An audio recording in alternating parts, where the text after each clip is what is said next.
Bundle থাকলে প্রতি সেনমানিতে টাকা বাঁচবে। বিকাশ সেনমানি বান্ডেল কিনে জিতুন প্রতি লেনদেনে। ফিলিস্তিনিদের সঙ্গে সংহতি প্রকাশ করে রাজধানীর সোহরাওয়ার্দী উদ্যানে অনুষ্ঠিত হতে যাচ্ছে মার্চ ফর গাজা কর্মসূচি। বিকেল ৩টায় শুরু হবে গণজমায়েতের আনুষ্ঠানিকতা। এতে সভাপতিত্ব করবেন বায়তুল মোকাররম জাতীয় মসজিদের খতিব মাওলানা আব্দুল মালেক। প্যালেস্টাইন সলিডারিটি মুভমেন্ট বাংলাদেশে এ কর্মসূচি আয়োজন করেছে। এক সংবাদ বিজ্ঞপ্তিতে জানানো হয়, এই প্রথম দেশের সকল রাজনৈতিক অরাজনৈতিক সর্বস্তরের মানুষ এক কাতারে এসে সোহরাওয়ার্দী উদ্যানে গণজমায়েতে উপস্থিত হয়ে ফিলিস্তিনি জনগণের সাথে সংহতি প্রকাশ করবে। বেলা ২টায় ঢাকার ৫টি পয়েন্ট থেকে মার্চ শুরু করে বেলা ৩টায় সোহরাওয়ার্দী উদ্যানে গণজমায়েত হবে।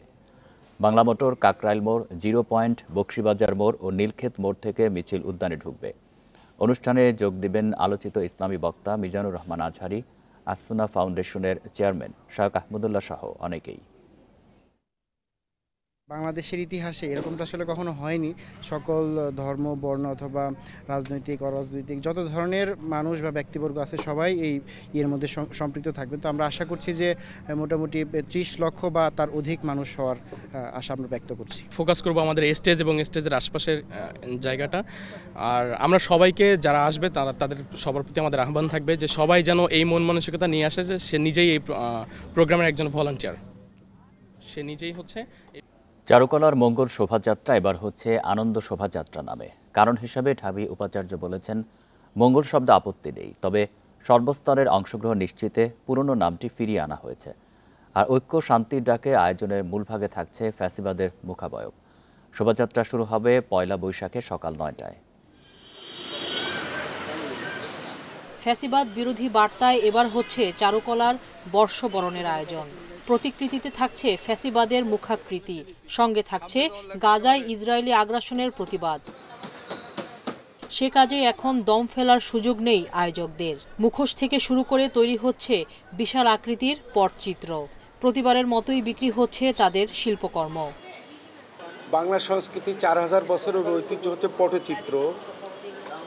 এই পটচিত্র হচ্ছে ১০০ ফিটের হচ্ছে। আমরা অ্যালামনাই, শিক্ষক এবং শিক্ষার্থীরা সকলে মিলে কাজ করছি, আয়োজন করছি। এ নিয়ে সংবাদ সম্মেলনে চারুকলা কর্তৃপক্ষ জানায়, এবার শোভাযাত্রার আবেদন করেনি ২৬তম ব্যাচ, তাই শিক্ষক শিক্ষার্থীদের মতামতে সাজানো হয়েছে পরিকল্পনা। বর্ষবরণে সামিল হচ্ছে ২৮টি জাতিগোষ্ঠী, পরিবর্তন হচ্ছে নামও। ১৯৮৯ সালে যে আয়োজনটি হয়েছিল সেটির স্বতঃস্ফূর্ততা কতখানি ছিল এটা বিশ্লেষণের বিষয়, আপনারা নিশ্চয়ই অনেকে জানেন। আর পরবর্তীতে মঙ্গল শোভাযাত্রার ক্ষেত্রে কি ঘটেছে, এই কারণে আমরা পরিবর্তন বলছি না, আমি বলছি আমরা পুনরুদ্ধার করেছি যে আমরা সেই আনন্দ শোভাযাত্রা। এ সময় ঢাকা বিশ্ববিদ্যালয়ের উপাচার্য বলেন, একটি বিবর্তনমূলক ব্যবস্থার মুখাবয়ব থাকছে এবারের শোভাযাত্রার মূল ভাগে। ইউনেস্কোর স্বীকৃতির কথা বিবেচনায় রেখেই নিশ্চিত করা হয়েছে মানদণ্ড। শান্তির পায়রা এবং আমরা এটিকে কিছু আন্তর্জাতিকরণ করার চেষ্টা করছি। তরমুজের ফালির মাধ্যমে নিপীড়িত বিশ্ব অন্যান্য প্রান্তের মানুষের নিপীড়নেরও কিছু প্রতিফলন আমরা তুলে ধরার চেষ্টা করছি। শোভাযাত্রার নিরাপত্তায় চলাচলের জন্য খোলা থাকছে শুধু নীলক্ষেত ও পলাশীর সড়ক। সকাল ৮টা থেকে বেলা ১২টা পর্যন্ত শাহবাগ ও ঢাকা বিশ্ববিদ্যালয় স্টেশনে বন্ধ থাকছে মেট্রো রেলের যাত্রী ওঠানামা। সুলতানা জাহান মিতু, ইন্ডিপেন্ডেন্ট নিউজ, ঢাকা। নববর্ষ বরণে শেষ মুহূর্তে প্রস্তুতি চলছে জাহাঙ্গীরনগর বিশ্ববিদ্যালয়ে।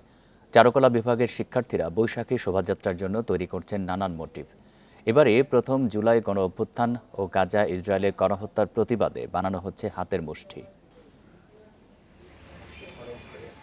১৪৩২ বাংলা নববর্ষকে বরণ করে নিতে জাহাঙ্গীরনগর বিশ্ববিদ্যালয়ের চারুকলা বিভাগের শিক্ষার্থীদের এই ব্যস্ততা।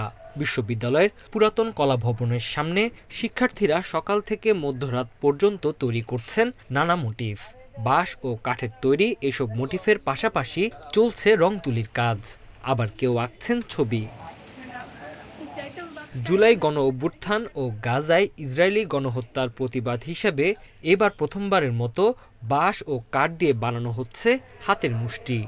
অন্যান্য যেসব ফোক মোটিভ ইউজ করা হয়, যেমন পাখি, ফুল, এগুলা ছাড়াও আমাদের এখানে এবার আমাদের শোভাযাত্রায় থাকবে ব্যাঙের বিয়ে। হাটটা হচ্ছে আমাদের সিম্বল অফ রিভলিউশনের জন্য, এটা আমরা অ্যাড করতে আছি। 13 তারিখ অবধি আমাদের এই কাজ শেষ হয় এবং 14 তারিখ আমরা আমাদের মঙ্গল শোভাযাত্রা নিয়ে বের হব। নববর্ষকে ঘিরে অপ্রীতিকর ঘটনা এড়াতে বিশ্ববিদ্যালয়ের 7টি গেটে থাকবে বাড়তি পুলিশ। এছাড়া বিশ্ববিদ্যালয়ের বহিরাগত প্রবেশও থাকবে বন্ধ। পুরো বিশ্ববিদ্যালয়ের নিরাপত্তার চাঁদে বলে ঢাকার জন্য আমরা পুলিশ প্রশাসনকে ইতিমধ্যে অবগত করেছি। আমরা বিশ্ববিদ্যালয়ের 7টি গেটে পুলিশ প্রশাসন এবং সহ আমাদের নিজস্ব যে নিরাপত্তা আছে আনসার এবং আমাদের গার্ডরা উপস্থিত থাকবেন। পয়লা বৈশাখের দিন বিশ্ববিদ্যালয়ে কেন্দ্রীয়ভাবে নানা আয়োজনের পাশাপাশি বিভিন্ন বিভাগের থেকেও আলাদা অনুষ্ঠানের আয়োজন থাকবে। Independent news. রমনার বটমূলে ছায়ানটের বর্ষবরণ অনুষ্ঠানে অংশ নিচ্ছেন 1.5 শতাধিক শিল্পী। এবারের বার্তা আমার মুক্তি আলোয় আলোয়। অনুষ্ঠান সাজানো হয়েছে 9টি সম্মেলক, 12টি একক গানে, অন্তর্ভুক্ত করা হয়েছে 3টি পাঠ। এবার নিরাপত্তা নিয়ে কোনো আশঙ্কা করছে না ছায়ানট।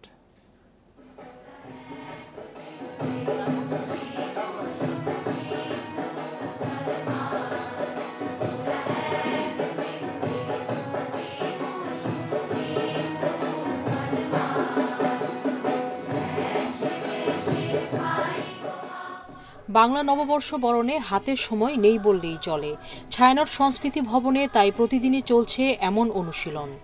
এবার রমনা বটমূলে 58তম আয়োজন করতে যাচ্ছে ছায়ানট।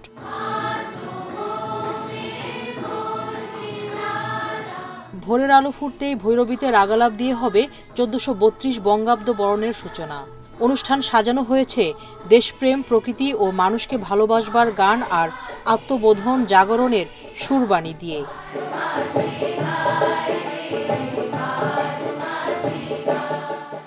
বর্ষবরণ অনুষ্ঠান নিয়ে শুক্রবার সংবাদ সম্মেলনে ছায়ানট জানায়, সব শ্রেণীর মানুষের মাঝে সম্প্রীতি ধরে রাখার বার্তা থাকবে এবার। দেশেও ক্রমান্বয়ে অবক্ষয় ঘটছে মূল্যবোধের, তবুও আমরা আশাহত হই না, দিশা হারাই না। স্বপ্ন দেখি হাতে হাত রেখে সকলে একসাথে মিলবার চলবার। সদ্য প্রয়াত সভাপতি সঞ্জিদা খাতুন স্মরণে আলাদা কোনো আয়োজন থাকছে না। তাকে শ্রদ্ধা জানানো হবে নববর্ষ বরণের মধ্য দিয়েই। আমাদের মতো চলছে, পরিস্থিতি যেমনই থাক, অনুকূল প্রতিকূল বা মাঝামাঝি কিছু, সেটা নিয়ে আমাদের অন্য রকম ভাবনা থাকতে পারে, কিন্তু আমাদের কর্মধারায় তার কোনো প্রতিফলন নেই। অনুষ্ঠান সুষ্ঠুভাবে আয়োজনে আইনশৃঙ্খলা বাহিনীর সহযোগিতা নিয়ে সন্তুষ্টির কথাও জানায় ছায়ানট। সুলতানা জাহান মিতু, ইন্ডিপেন্ডেন্ট নিউজ, ঢাকা। জুলাই গণঅভ্যুত্থানে শহীদদের প্রাপ্ত সম্মান ও আহতদের পুনর্বাসনে সরকার শতভাগ সফল হতে পারেনি বলে মন্তব্য করেছেন সংস্কৃতি উপদেষ্টা মোস্তফা সরোয়ার ফারুকী। আর কবি ফরহাদ মজহারের মন্তব্য, দেশে গণতন্ত্র ফেরাতে জনগণের ক্ষমতায়ন জরুরি। শুক্রবার মিরপুরে এক অনুষ্ঠানে তারা এসব মন্তব্য করেন। জুলাই অভ্যুত্থানের স্মৃতি জাগ্রত রাখা ও পরবর্তী ক্ষতপূরণের তাগিদে গণমানুষের জাগ্রত জুলাই অনুষ্ঠান। জাতির সাহসী সন্তানদের স্মরণ করার পাশাপাশি তাদের আত্মত্যাগের প্রতি সম্মান জানানো হয়। শুক্রবার শাহ আলী মাজারে জুলাই কমিউনিটি অ্যালায়েন্স মিরপুরের আয়োজনে ছিল জুলাই গ্রাফিতি, আন্দোলনের পেপার কাট সহ অসহায়দের জন্য মেডিকেল ক্যাম্প। অনুষ্ঠানে সন্তান হারানোর দুঃসহ স্মৃতি তুলে ধরেন জুলাই অভ্যুত্থানে নিহতদের পরিবার। এখনো বর্তমানে প্রতি মাসে 10 দিন 15 দিন আমি হসপিটালের বেডে থাকি। ফোন দিল, তুমি ঘরে আসো, তানহার গুলি লাগছে। আমার মেয়ের নাম মেহরুন্নেসা তানহা, ডাক্তার তানহা। দৌড়ে উপরে উঠে দেখি যে আমার মেয়েটা রক্তাক্ত অবস্থা করে আছে, দেওয়ালের মধ্যে মাথা দিয়ে ঘরের মধ্যে। এ সময় রাষ্ট্র গঠন ও গণতন্ত্র প্রতিষ্ঠায় জনগণের ভূমিকা তুলে ধরেন কবি ফরহাদ মজহার। বলেন, রাষ্ট্রের কাছে জনগণের ক্ষমতায়ন চেয়ে লাভ নেই, এগিয়ে আসতে হবে নিজেদের। জনগণকে যখন কর্তা আকারে নেতৃত্ব দিতে বলি, তখন কিন্তু রাষ্ট্রের কাছে চাইবার নাই, আমাদেরকে কিন্তু করতে হবে। এই যে আমাদেরকে নিজেদের করতে হবে, এই কাজটা যদি আমরা রাষ্ট্রের উপর ছেড়ে দেই, তো সারা জীবন খালি আমরা চাইবো চাইবো চাইবো, কখনো কিন্তু এটা হবে না। জুলাই আন্দোলনে শহীদদের মর্যাদা ও আহতদের পুনর্বাসন নিয়ে আক্ষেপ করেন সংস্কৃতি বিষয়ক উপদেষ্টা। বলেন, এ বিষয়ে সরকার শতভাগ সফল হতে পারেনি। আমাদের ইচ্ছা পুরো রকমের কমতি নেই, এবং আমাদের ক্যাবিনেটের সারাক্ষণই আমরা এই কথাটা বলি যে আমরা বোধহয় যথেষ্ট করতে পারলাম না, মানে আমাদের আরো করবার আছে, এই কথাটা আমরা সবসময় ফিল করি। বাংলার উদযাপন কোনো ধর্মের উপর নির্ভর করবে না মন্তব্য করে উপদেষ্টা বলেন, পয়লা বৈশাখ সহ সব অনুষ্ঠানে সকল ধর্মের মানুষের অংশগ্রহণ থাকবে। সবগুলোকে আমরা সেলিব্রেট করব। Sajjad Hossain, independent News, Dhaka. নববর্ষ উদযাপনে দোকানে দোকানে চলছে হালখাতার প্রস্তুতি। ক্রেতা বিক্রেতার পুরনো পাওনা চুকিয়ে বছরের প্রথম দিন মিষ্টিমুখ করানো হবে। নতুন বর্ষকে স্বাগত জানিয়ে শুরু হবে ক্রেতা বিক্রেতা সম্পর্কে যাত্রা। তাই লাল খাতা কেনার ধুম পড়েছে বরিশালের বাজারে। তবে সময়ের সাথে জৌলুস হারাচ্ছে হালখাতা, গুরুত্ব কমছে লাল খাতার। দুদিন পরেই নববর্ষ, চলছে হালখাতার প্রস্তুতি। ধুয়ে মুছে পরিষ্কার হচ্ছে দোকানপাট। নতুন বাংলা বছরের প্রথম দিন দোকানে দোকানে খোলা হয় নতুন হিসাব, যা হালখাতা নামে পরিচিত। বর্তমানে জৌলুস হারালেও অনেক ব্যবসায়ী এখনও নির্ভর করেন এ পদ্ধতির উপর। নববর্ষ উপলক্ষে বাঁধায় ঘরগুলোতে চলছে জাবেদা, খতিয়ান, হাতছিটা, চাপটালি, বন্ডবুক ও পাকাটালি খাতা তৈরির কাজ। সাদা কাগজ বাঁধাই করে লাল শালু কাপড়ের মলাটে মুড়িয়ে তৈরি হচ্ছে মোটা লাল খাতা। কোন কোন খাতে খরচ করলাম এবং দোকান ভাড়া দিলাম, এই ইত্যাদি আর কি। এই জন্য খাতা কিনতে হয় বছরে একবার একটা। হিসাবের পরিসংখ্যানে আমরা বছরের শেষে আমাকে আয় ব্যয়ের হিসাবটা পেয়ে যাই। এই কারণে আমাদের এই হালখাতাটা। আর মানুষ আগমন আসে একটু মিষ্টি মুখ করার জন্য। যদি কারো বাকি থাকে দিয়ে যায়, না থাকলে তো দেয় না, তদুপরিও তারা আসে। বছর জুড়ে চাহিদা থাকলেও নববর্ষের সময় বিক্রি কিছুটা বাড়ে বলছেন ব্যবসায়ীরা। প্রতিষ্ঠানের বয়স প্রায় 50 বছর। এভাবে আমার বাবা বিক্রি করতো, আমরাও বিক্রি করতেছি। এই খাতা আপনার গিয়া আমার দোকানে 4000 4500 চলে, আর সমগ্র বরিশালে মিলিয়ে প্রায় 10,000 খাতা বিক্রি হয় পয়লা বৈশাখ উপলক্ষে। শুধু নতুন খাতা খোলা নয়, পাওনা আদায়ের পাশাপাশি ক্রেতাদের আপ্যায়নের বিষয়টিও থাকে হালখাতার আয়োজনে। Independent news. গ্রীষ্মের তপদাহে প্রকৃতিতে রঙের বাহার। খরতাপে প্রকৃতি সেজেছে অঞ্জন, মহুয়া, রুদ্র পলাশ, কনক চাপার রঙে। সফেদ কুর্চি, বরুণের সুবাস ছেয়ে আছে নগর প্রান্তিকে। নবপল্লবে সতেজ রঙিন প্রাণ ঋতু বৈচিত্র্যের পালা বদলে দিচ্ছে নতুনের আবাহন। বহু বর্ষজীবী গুল্ম প্রজাতির উদ্ভিদগুলো স্মারক গাছের তালিকায় রেখে সংরক্ষণের তাগিদ গবেষকদের। অঞ্জনের চোখ ধাঁধানো রূপ, নীল, বেগুনি, গোলাপি, বাহারি রঙের ছটা নিয়ে নীলাঞ্জন ফাল্গুন থেকে বৈশাখের শুরুতে নিজেকে মেলে ধরে। রাজধানীর রমনা, বলদা গার্ডেন, স্মৃতিসৌধে এমন গাছ আছে কয়েকটি। এই সময় সৌন্দর্যের ডালি নিয়ে হাজির হয় অঞ্জন। মহুয়ার মাতাল সুবাস ছড়ায় শেষ চৈত্রে। পাহাড়ি এলাকার এই গাছ খুব একটা চোখে পড়ে না। ভেষজ গুণ সমৃদ্ধ এই বহুবর্ষী গাছের উপর নির্ভরশীল বন্যপ্রাণীও। তপ্ত দুপুরেও স্বর্ণালী কনক চাপা দিচ্ছে বৈশাখের আবাহন। দেশে কাঁঠাল চাপার পরিচিতি থাকলেও কনক চাপা খুব বেশি নজরে পড়ে না। অল্প সময়ের জন্য গ্রীষ্মের শুরুতে ফোটে এই ফুল।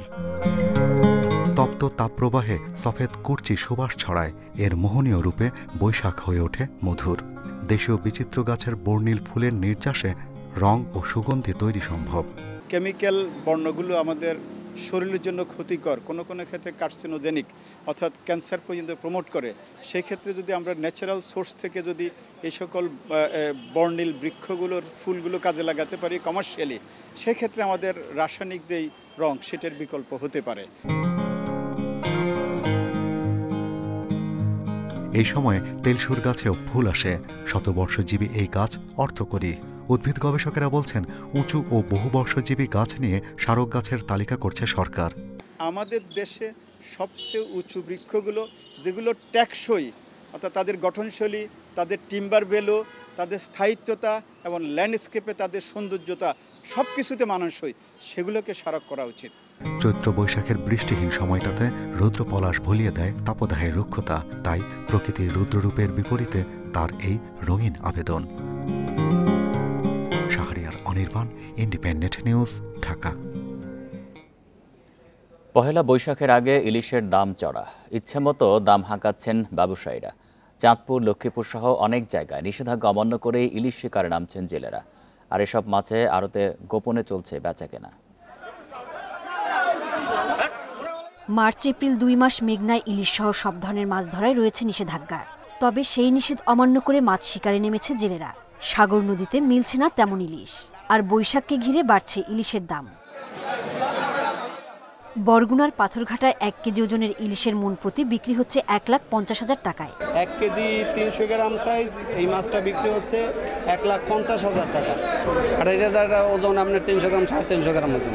আমাদের ইলিশ মাছ এবছর একটু তুলনামূলক কম পাওয়া গেছে। এর পিছনে নানা রকম কারণ আছে। আমাদের কিছু প্রাকৃতিক কারণ আছে, মানবসৃষ্ট কারণ এখানে আছে। এখানে আমাদের জেলেরা এখানে অবৈধ বেশ কিছু জাল ব্যবহার করতেছে, যার বিরুদ্ধে আমাদের নিয়মিত অভিযান চলতেছে। বরিশালেও পাইকারি বাজারে বেশি দামে বিক্রি হচ্ছে ইলিশ। 1.5 কেজি সাইজের ইলিশের আমদানি নেই মোকামে। ছোট সাইজের ইলিশও ক্রেতার নাগালের বাইরে। বর্তমানে বাজারে এখন দাম চড়া, সাধারণ মানুষের পক্ষে কেনা সম্ভব না। দাম অনেক বেশি আর সাইজে ছোট সব। লক্ষ্মীপুরের বাজারে ইলিশের সরবরাহ নেই তেমন। নিষেধাজ্ঞা অমান্য করে অনেক জেলে মাছ শিকার করছেন, আর চড়া দামে গোপনে বিক্রি করছে জেলেরা। ইলিশ মাছ ধরে কিন্তু এগুলোর দাম খুবই চড়া, এগুলো বাজারে উঠে না, এগুলো বাইরে বিক্রি হয়। চাঁদপুরেও নিষেধাজ্ঞার মধ্যে কয়েকটি আড়তে গোপনে চলছে বেচাকেনা। দাম বেশি হয় বৈশাখের আগে ইলিশ কিনতে এসে ফিরে যাচ্ছেন অনেকেই। সোহেলি জাহান, ইন্ডিপেন্ডেন্ট নিউজ। এ বিষয়ে আরও জানাতে লক্ষ্মীপুর থেকে যুক্ত হচ্ছেন সহকর্মী আব্বাস হোসেন। আব্বাস, নিষেধাজ্ঞা অমান্য করেই তো জেলেরা মাছ শিকার করছে এবং গোপনে সেগুলো বিক্রিও হচ্ছে। প্রশাসন কেন ব্যবস্থা নিচ্ছে না, আর কি দামে বিক্রি হচ্ছে মাছ?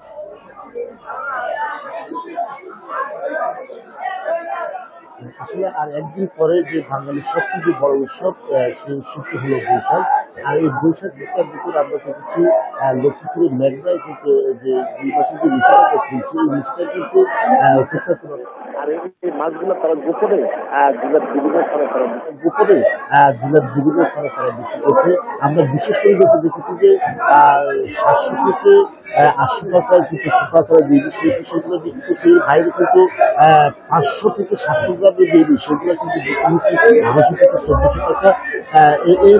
এর বাইরে কিন্তু আমরা দেখেছি যে এখানে যে অন্যান্য যে বড় আকারের মাছ সেগুলো কিন্তু বিক্রি হচ্ছে 2 থেকে 3 হাজার টাকা। আমরা এখন যেখানে কিন্তু সবচেয়ে বড় মাছ বাজার, এখানে আমরা যেটা দেখেছি যে সকাল থেকেই কিন্তু 2-1টি জায়গায় কিন্তু আমরা দেখেছি।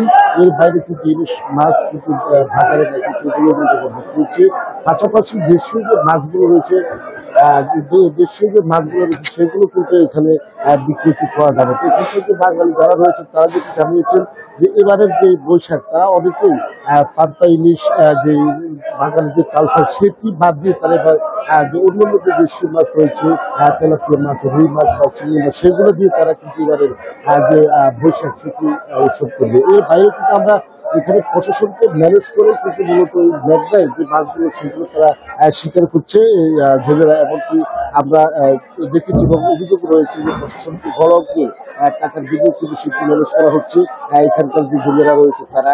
তো এই বিষয়ে কিন্তু আমরা জেলা প্রশাসক যে রাজীব কুমার সরকারের সাথে কথা বলেছি, তিনি বলছেন যে মার্চ এপ্রিল যে সরকারের যে নিষেধাজ্ঞা, এই নিষেধাজ্ঞা বাস্তবায়নে তারা কাজ করছে। প্রতিনিয়ত তারা কিন্তু অভিযান অব্যাহত রেখেছেন এবং জেলেরা যারা নদীতে না নামতে পারে সেভাবে ব্যবস্থা নেওয়া হয়েছে। এই কারণে নৌ পুলিশ, কোস্টগার্ড এবং জেলা প্রশাসন মৎস্য বিভাগের উদ্যোগে প্রতিনিয়ত তারা অভিযান পরিচালনা করছেন। এর বাইরে কিন্তু আমরা মৎস্য কর্মকর্তা বেলাল হোসেন তিনি কিন্তু জানিয়েছেন জনবল সংকটের কারণে যে পরিমাণ অভিযান চালানোর কথা সেটি তারা করতে পারছে না, তারা স্বীকার করছে। তবে বিশেষ করে আমরা দেখেছি মধুচন্দ্রিঘাট, যে মতিরহাট বা লুডুয়া বা অন্যান্য জায়গায় কিন্তু প্রকাশ্যে যে ইলিশ বিক্রি করা হচ্ছে আমরা দেখেছি এবং সেটি হচ্ছে। তো এখানকার যে বৈশাখী কেন্দ্রকে আমরা দেখেছি এখানকার মানুষ যে এক ধরনের যে উৎসব রয়েছে সেটি কিন্তু পালন করে, যদিও ইলিশের বদলে তারা কিন্তু এবার রুই তেলাপিয়া দিয়ে তারা উৎসব পালন করবে। এমনকি এখানকার যারা স্থানীয় এলাকাবাসী তারা জানিয়েছে। এই ছিল আমার কাছে যে সর্বশেষ তথ্য। লক্ষ্মীপুর থেকে জানাচ্ছেন সহকর্মী আব্বাস হোসেন। সরকারি নানা দপ্তরে 4,73,000-এর মতো পদ খালি থাকলেও পূরণে কার্যকর কোনো উদ্যোগ নেই। এই অবস্থায় নবম থেকে 12তম গ্রেড পর্যন্ত 1,72,000 শূন্য পদের তথ্য নিয়েছে জনপ্রশাসন মন্ত্রণালয়। অগ্রাধিকার ভিত্তিতে এসব পদে দ্রুত নিয়োগ দিতে সরকারি দপ্তরগুলোকে চিঠি দেওয়া হয়েছে। আগামী মাস থেকেই ধাপে ধাপে শুরু হচ্ছে নিয়োগ প্রক্রিয়া। সরকারি চাকরিতে নিয়োগের দীর্ঘসূত্রিতায় প্রার্থীদের ভোগান্তি দীর্ঘদিনের। যে কোনো চাকরির নিয়োগ প্রক্রিয়া শেষ করতে সময় লাগে 2 থেকে 3 বছর। একটা বিসিএস এর পিরিয়ড কমপ্লিট করার জন্য প্রায় 3 বছর আমাদের অপেক্ষা করতে হয়। যতগুলো ব্যারিয়ার আছে সবগুলো রিকভার করে যেন খুব দ্রুত এই চাকরির পরীক্ষাগুলো নেওয়ার ব্যবস্থা হয়। বাংলাদেশ পরিসংখ্যান ব্যুরোর হিসাবে গত এক দশক ধরে দেশে বেকারের সংখ্যা 25 থেকে 27 লাখের মধ্যে, অথচ সরকারি দপ্তরগুলোতে পদ খালি 4,73,000-এর মতো। এসব শূন্য পদে নিয়োগের জন্য নেই কার্যকর উদ্যোগ। এ অবস্থায় সরকারি বিভিন্ন দপ্তরে শূন্য পদের তথ্য চেয়ে মার্চে চিঠি দেয় জনপ্রশাসন মন্ত্রণালয়। এখন পর্যন্ত নবম থেকে 12তম গ্রেডে 1,72,000 শূন্য পদের তথ্য এসেছে। ধাপে ধাপে এসব পদে নিয়োগ প্রক্রিয়া দ্রুততম সময়ের মধ্যে শুরু করার নির্দেশনা দিয়েছে মন্ত্রণালয়। সবাইকে চিঠি দিয়েছি, টাইমলাইন দিয়েছি, এর মধ্যে আমরা পুরো শূন্য পদের অ্যাকচুয়াল ফিগারটা পেয়ে যাব। অ্যাকচুয়াল ফিগারটা পাওয়ার পরে জনগণের যে চাহিদা, সেই হিসেবে সরকার একটা বড় অংশ নিয়োগে যাচ্ছে এবং অলরেডি পিএসসি ছাড়া বিভিন্ন প্রতিষ্ঠান নিয়োগ চালু রেখেছে। বিশেষজ্ঞরা বলছেন, নিয়োগ প্রক্রিয়া দ্রুত শেষ করার পাশাপাশি স্বচ্ছতা নিশ্চিত করতে হবে। পর্যায়ক্রমে সার্কুলার হতে থাকবে এবং যারা অ্যাপ্লিক্যান্ট তারা আবেদন করতে থাকবে। যেই ক্ষেত্রে যেই সেকশনে বা যেই সেক্টরে নিয়োগ দেওয়া হবে সেটা খুব সবাই মিলে সেখানে নজরদারি করে সুচারুরূপে সেই কাজটা সম্পন্ন করা। এদিকে একটি বিসিএস 1 বছরের মধ্যে শেষ করার পরিকল্পনা নিয়ে এগোচ্ছে পাবলিক সার্ভিস কমিশন। এটি দ্রুত বাস্তবায়নের আহ্বান চাকরি প্রার্থীদের। বেকারত্ব দূর করতে সরকারি চাকরির নিয়োগ প্রক্রিয়া দ্রুত শেষ করতে হবে, সেই সঙ্গে বেসরকারি খাতে নতুন কর্মসংস্থান সৃষ্টি করতে হবে।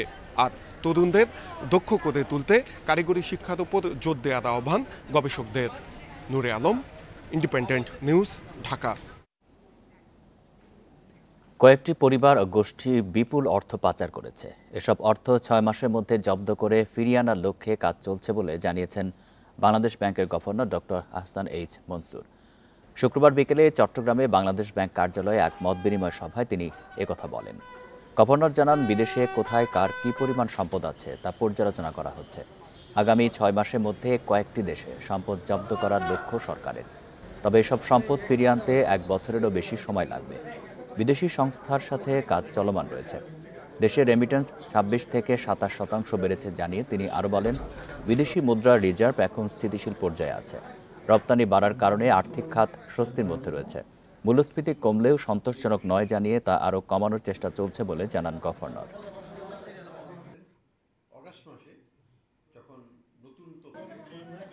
কতিপয় পরিবার বা গোষ্ঠী তারা মানি লন্ডারিং করে এটাকে বাইরে নিয়ে চলে গেছে, যেটাকে আমরা বলি স্টোলেন অ্যাসেট বা চুরি করা সম্পদ।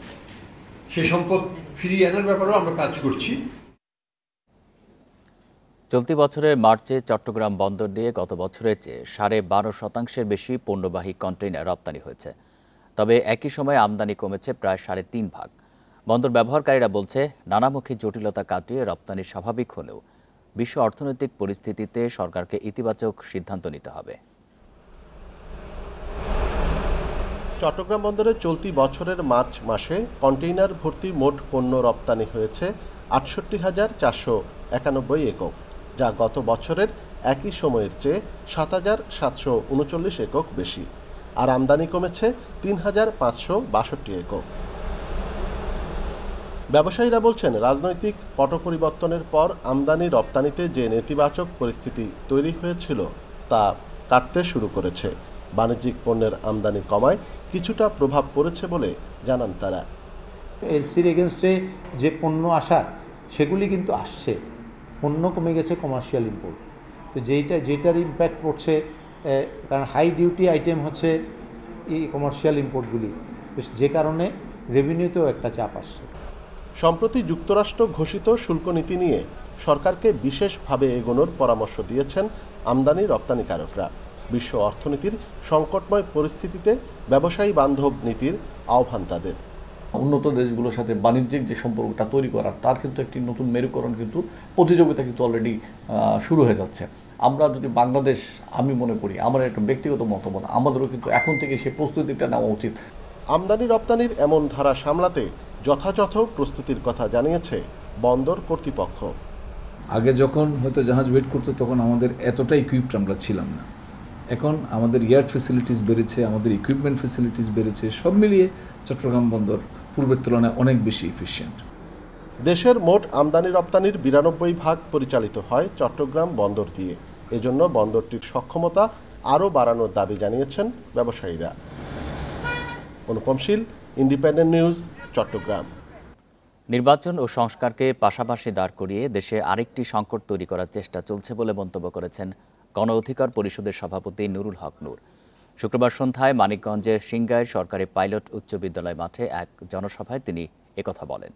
নুরুল হক নূর বলেন, প্রধান উপদেষ্টা নির্বাচনের সম্ভাব্য সময় ঘোষণা করেছেন। নির্ধারিত সময়ের মধ্যে নির্বাচন হবে, তবে নির্বাচন এবং সংস্কারকে মুখোমুখি করে নতুন একটি সংকট তৈরির মাধ্যমে একটি গোষ্ঠী ফায়দা নেওয়ার চেষ্টা করছে। সংস্কারের বিষয়ে তিনি আরও বলেন, মানুষের উন্নয়নের জন্য নির্বাচিত সরকার প্রয়োজন, তবে সুশৃঙ্খল রাষ্ট্র পরিচালনার জন্য সংস্কারও প্রয়োজন।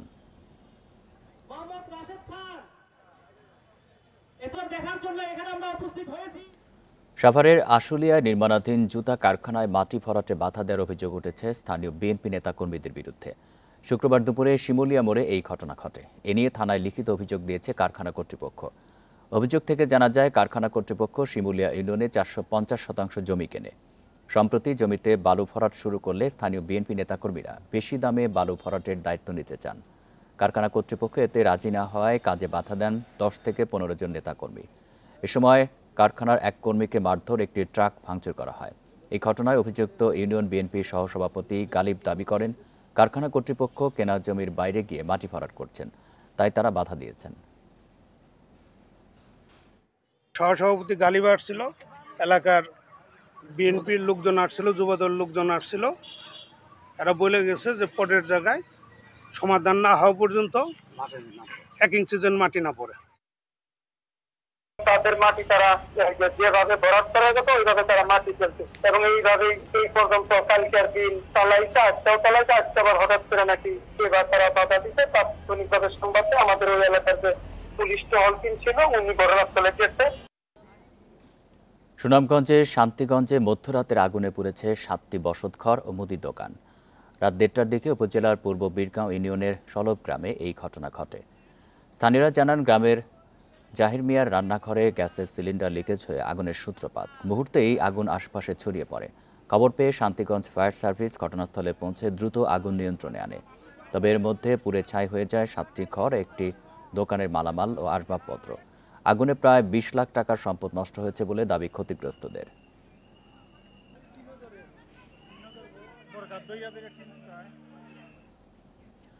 বিশ্বজুড়ে বাড়ছে পাট পণ্যের বহুমুখী চাহিদা, তবে আন্তর্জাতিক বাজার ধরতে পারছে না বাংলাদেশ। 2024 থেকে 25 সালে আগের অর্থবছরের একই সময়ের তুলনায় রপ্তানি কমেছে 10%। ব্যবসায়ীরা বলছেন, আধুনিক যন্ত্র ও কারখানার উন্নয়নে সরকারি সহযোগিতা পেলে পাট পণ্য রপ্তানি বাড়বে। সম্ভাবনা থাকা সত্ত্বেও দীর্ঘদিন ধরে পাট ও পাটজাত পণ্যের রপ্তানি একই বৃত্তে ঘুরপাক খাচ্ছে। 2024-25 অর্থবছরের জুলাই থেকে নভেম্বর পর্যন্ত এ খাতে রপ্তানির পরিমাণ $341 মিলিয়ন, যা আগের অর্থবছরের একই সময়ের চেয়ে 10 ভাগ কম। রপ্তানির মধ্যে পাটের সুতাই সবচেয়ে বেশি, দ্বিতীয় সর্বোচ্চ কাঁচা পাট। পাটের শপিং ব্যাগ, জিও টেক্সটাইল ও ফ্লোর কাভারের চাহিদা দিন দিন বাড়ছে বিভিন্ন দেশে। এছাড়া পাটকাঠের তৈরি চারকোলের চাহিদাও বাড়ছে বিদেশে। তবে আমাদের দেশে এ খাতে রয়েছে আধুনিক যন্ত্রপাতি ও কারখানার স্বল্পতা। এছাড়া উৎপাদন থেকে শুরু করে সার্বিক বিষয়ে সমন্বিত পরিকল্পনার অভাবও। আন্তর্জাতিক বাজারে প্রচার ও ব্র্যান্ডিংয়ের উদ্যোগ গ্রহণের দাবিও উদ্যোক্তাদের। 1 কেজি পাটের মূল্য হলো রাফলি 50 টাকা, আর সেই 1 কেজি পাট দেওয়া 5 লক্ষ টাকা পর্যন্ত আদায় হইতে পারে, সেইটা যদি যেই লাইনে ডিভিশনে করে। সরকারের যদি সব রকমের সহযোগিতা থাকে, প্রযুক্তি ব্যবহারের মাধ্যমে এখন নতুন নতুন অনেক রকমের ইনোভেশন হচ্ছে, ফিউশন হচ্ছে, সেগুলোকে আমরা আসলে প্রচার এবং প্রসারের মাধ্যমে বিশ্ববাজারে পৌঁছে দিতে পারি। মোমপলির যেটা ওইটা 800 টাকা গজ করে লাস্ট, যে আগে ছিল সেটা আমি কিনতাম হলো 550-600 এরকম করে খেতাম। একটা সময় ছিল যখন মনে করা হতো পাট দিয়ে শুধু চটের ব্যাগই তৈরি করা হয়, কিন্তু সাধারণ মানুষের সেই ধারণা এখন অনেক পরিবর্তন হয়েছে। শৌখিনতা থেকে শুরু করে নিত্য প্রয়োজনীয় সব ক্ষেত্রেই বাড়ছে পাট পণ্যের চাহিদা। পাটের ব্যবহারটা দেশি পর্যায়ে বাড়ানো প্রয়োজন, একই সাথে বিদেশের বাজারে কোয়ালিটি প্রোডাক্ট কীভাবে নেওয়া যায় সেই ব্যাপারে আরও উদ্যোগী হওয়া দরকার। বাংলাদেশের যে তাঁত শিল্প বোর্ড আছে, হ্যাঁ, এই বহুমুখী পাট পণ্যের যেই প্রক্রিয়া এবং এই ধরনের মেলা অবশ্যই দরকার, যেটা আমাদের পরিবেশকে অনেক ভালো রাখবে। পাট পণ্যের চাহিদা প্রতিনিয়ত বাড়লেও জুট স্পিনার্স অ্যাসোসিয়েশনের 77টি কারখানার মধ্যে চালু আছে মাত্র 12টি। ফলে পাটের সুতার উৎপাদনও কমেছে প্রায় 40%। Amirul Islam, independent News, Dhaka.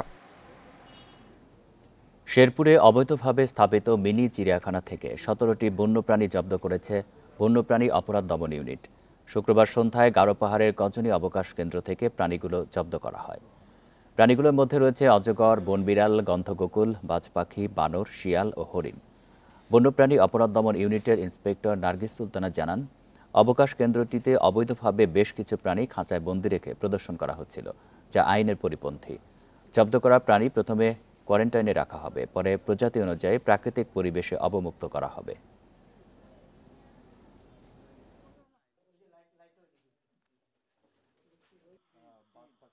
বর্ষটি ইজারাদার, আমি জেলা প্রশাসন থেকে ইজারা এনে চালাচ্ছি, কিন্তু লাইসেন্সের বিষয়টা তো আসলে আমি অবগত না। যেহেতু দীর্ঘদিন এগুলো খাঁচার ভিতরে আবদ্ধ ছিল, এখন প্রকৃতিতে অবমুক্ত করলে এগুলো সার্ভাইভ করতে পারবে না, তো আমরা কিছুদিন কোয়ারেন্টাইনে রাখবো।